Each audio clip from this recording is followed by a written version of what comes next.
उत्तर पश्चिम मतदारसंघातून अमोल कीर्तीकर यांच्या प्रचारासाठी उद्धव ठाकरे यांचा रोड शो होतोय। आपल्यासोबत उद्धवसाहेब ठाकरे आहेत। ज्या पद्धतीनं तुम्ही आजच्या प्रेस कॉन्फरन्समध्ये टीका केली की पैशाचा प्रचंड वापर होतोय, बोटांना शाई लावून लोकांना मतदान करू दिलं जात नाही, काय वाटतं? हा मुंबईत देखील तेच प्रकार घडतील? कुठे ते करू शकतात, कारण काल ईशान्य मुंबईमध्ये जेव्हा शिवसैनिकांनी धाड टाकून पैसे पकडून दिले, स्वतः फडणवीस धावत गेले, स्वतः फडणवीस धावून गेले आणि त्या पैसेवाल्यांना वाचवलं अशी माझी माहिती आहे, बातमी आहे। उलट ज्या शिवसैनिकांनी धाड टाकली त्या शिवसैनिकांना अटका केल्या, महिला कार्यकर्त्यांना अत्यंत बेरहमीचे असे ज्याला म्हणतो त्या पद्धतीने मारहाण केली। त्या पोलिसांची मी नावं मागवलेली आहेत आणि माझ्याकडे आली तर ती मी जाहीरपणाने प्रेसला ती नावं देणार आहे।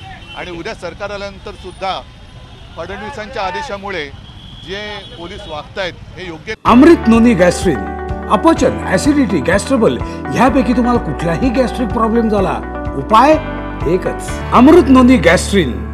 नाहीये, कारण पोलीस हे शेवटी जनतेचे सेवक आहेत आणि सत्ता बदल होतो, सत्ता बदलल्यानंतर आम्ही यांचं काय करायचं ते बघू। केंद्रात 10 वर्षी सत्ता, 2 पक्ष फोडले तरी देखील पैसे वाटप करण्याची गरज पडते, काय वाटतं? कारण त्यांनी प्रचंड खाल्लेलं आहे। आत्ताचा भाजपचा जाहीरनामा हा खाऊवादी आहे, म्हणजे जिकडे जाऊ तिकडे खाऊ, ही भाजपची एकूणच अत्यंत घाणेरडी नियत आहे। निवडणूक रोखायच्या माध्यमातून पैसे खाल्ले, PM केअर फंडाचं काही सांगत नाहीत आणि त्यातून कडी म्हणजे आज जे नड्डांचं वक्तव्य आलेलं आहे की भाजप आता स्वयंपूर्ण झालं आहे, RSSची गरज नाही, तर RSSवरती मोदी उद्या बंदी आणल्याशिवाय राहणार नाहीत, तर जर ते पंतप्रधान झाले तर होणार तर नाही, त्याच्यामुळे RSS वाचेल।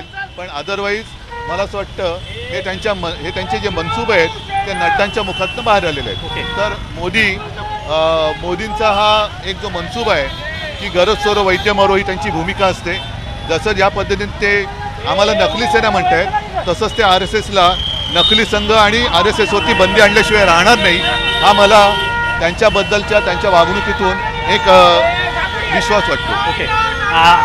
एकनाथ शिंदे जे मुख्यमंत्री आहेत तुमच्यामध्ये, तर त्यांनी एक टीका केलेली आहे की आनंद दिघे हे राज ठाकरेंना सपोर्ट करत होते, त्यामुळं उद्धव ठाकरे यांच्या पोटात दुखत होतं आणि ते आनंद दिघेंना देखील उद्धव ठाकरेंनी त्रास दिला। घटनाबाह्य पद्धतीने जे मुख्यमंत्रीपद त्यांनी गद्दारी करून बळकावले, त्यांच्या मताला मी कवडीची पण काय काडीची पण किंमत देत नाही। त्याचबरोबर आणखी एक टीका केलेली आहे की जर बाळासाहेब असते तर उद्धव ठाकरे यांना मुख्यमंत्रीपद घेऊ दिलं नसतं, अशा प्रकारचं एक म्हणलं, कारण ते कधी सत्तेची पद्धत घरी गेलं होतं। कोण बोलतोय? एकनाथ शिंदे बोलत। जाऊ देव, त्याला जे भाजपची स्क्रिप्ट येते ते बावल्याला मी काय उत्तर देऊ?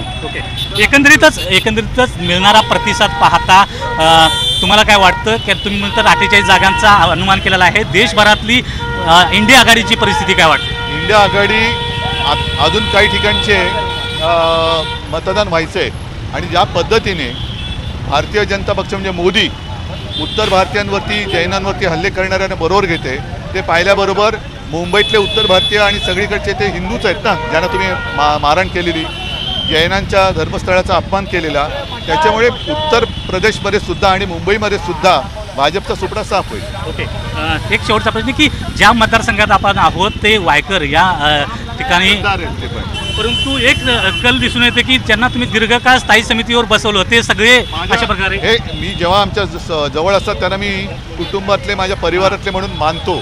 विश्वास टाकण्याचं काम मी केलं, विश्वासघाताचं काम त्यांनी केलं।